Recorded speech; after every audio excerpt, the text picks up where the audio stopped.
Bom dia, internautas. Bom dia, José Horta. Bom dia, Noemi. Bom dia, internautas. Estamos começando a primeira edição do nosso boletim desta quinta-feira, 23 de abril. E vamos começar, José Horta, falando sobre os dados de doenças transmitidas pelo mosquito Aedes aegypti.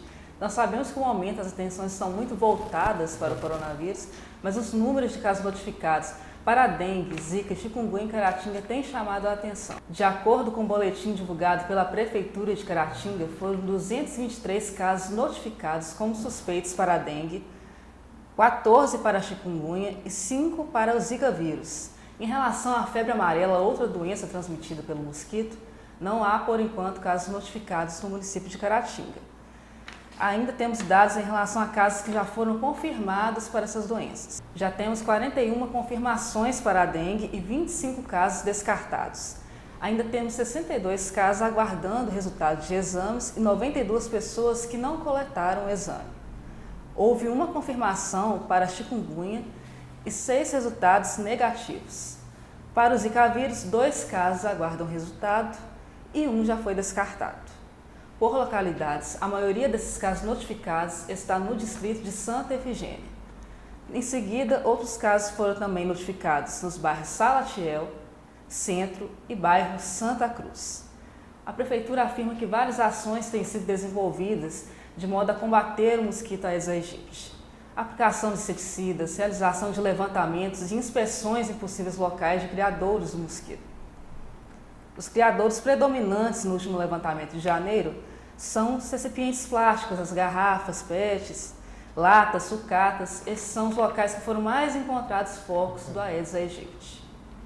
Noemi, vale ressaltar, para no combate a essas doenças, existe a questão do poder público, mas também conta muito com a população para que tome cuidado com os quintais, evitar empoçar água, esse tipo de coisa. É um tipo de ação onde poder público e comunidade andam juntos. Exatamente. Caixas d'água são locais que geralmente são os criadores do mosquito. Temos que tomar esse cuidado, sim. Outro assunto muito importante, José Horta, é em relação ao uso das máscaras, já que foi aprovado no estado de Minas a obrigatoriedade deste equipamento. Um médico traz orientações a respeito. Sim, Noemi, para enfrentar essa pandemia, todos os cuidados são necessários. E a grande questão é em relação às máscaras caseiras, se elas são mesmo eficazes. Quem responde é o médico Felipe Duarte, que trabalha no Hospital Cazu Irmã Denise. Eu sou médico, neurocirurgião e médico de dor. Nesse momento, com a escassez dos equipamentos de proteção individual em face da pandemia, nós temos a questão do uso das máscaras de pano.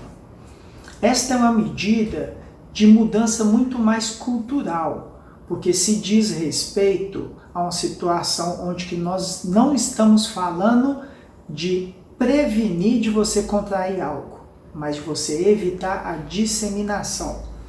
Ou seja, a máscara de pano ela pode ser recomendada como uma forma de barreira mecânica, diminuir a disseminação do vírus por pessoas que estão assintomáticas ou mesmo pré-sintomáticas, mas que podem estar transmitindo o vírus mesmo sem saberem. Porém, a máscara de pano ela não protege o indivíduo que está utilizando, porque ela não possui a capacidade de filtragem. Ela mesmo assim deve estar em condições adequadas, limpa, seca e sem furos. Conquanto e sobretudo é importante salientar as demais medidas, como distanciamento social, evitar tocar o nariz, a boca, a face e estar sempre higienizando as mãos com água e o sabão ou o álcool 70%. Agora, em relação ao número de casos suspeitos de Covid-19 em Caratinga. Até a tarde de ontem, 92 casos foram descartados. Um óbito segue em investigação. Trata-se de uma paciente de 68 anos que residia no município de Vermelho Novo. Ela deu entrada no Hospital Cazu na última segunda-feira, dia 20, e veio a óbito na terça-feira, dia 21. O resultado do exame ainda é aguardado para saber se foi ou não o coronavírus a causa da morte desta idosa. Dos 220 casos notificados em Caratinga, até a data de ontem, 128 seguem em investigação e 9 pacientes permanecem internados. Quando a Prefeitura anunciou a chegada dos testes rápidos, nós tínhamos no dia 18 de abril 72 casos descartados. Ontem foram contabilizados 92 casos, ou seja, 20 casos a mais descartados com a chegada dos testes rápidos. A Prefeitura, até o momento, não informou quantos testes chegaram a Caratinga e nem os critérios de aplicação destes exames. Aguardamos ainda um posicionamento do Executivo. José Horta, em relação ao governo do Estado, ontem foi concedida uma entrevista em que foi afirmado que já está havendo uma desaceleração em relação ao Covid-19? Isso, Noemi. O secretário Carlos Eduardo Amaral concedeu uma entrevista na tarde desta quarta-feira, onde fez essa afirmação. Ele também disse que o pico da doença foi transferido para o dia 3 de junho, quando a estimativa é de 3.583 casos.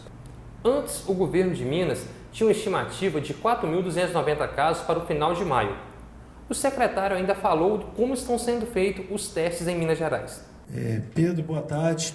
Em relação aos exames, nós já noticiamos na semana passada que nós havíamos ampliado um pouco a rede de exames para que nós pudéssemos aumentar o quantitativo de exames e, com isso, reduzir consideravelmente a fila de espera de exames na FUNED.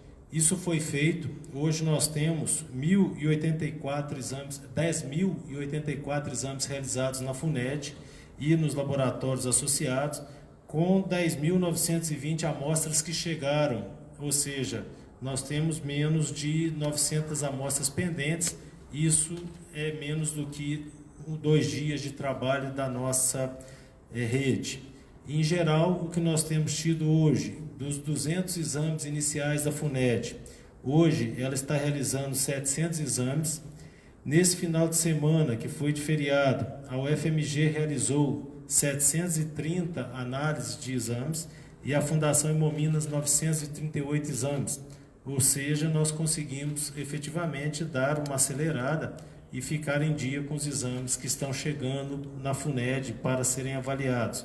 Além disso, nós estamos em processo ainda de credenciamento e, se necessário, de início de atividades de vários outros laboratórios do Estado. Então, me parece que neste momento a rede de laboratórios ela está estruturada e pronta para entrar em operação, caso haja um aumento da demanda.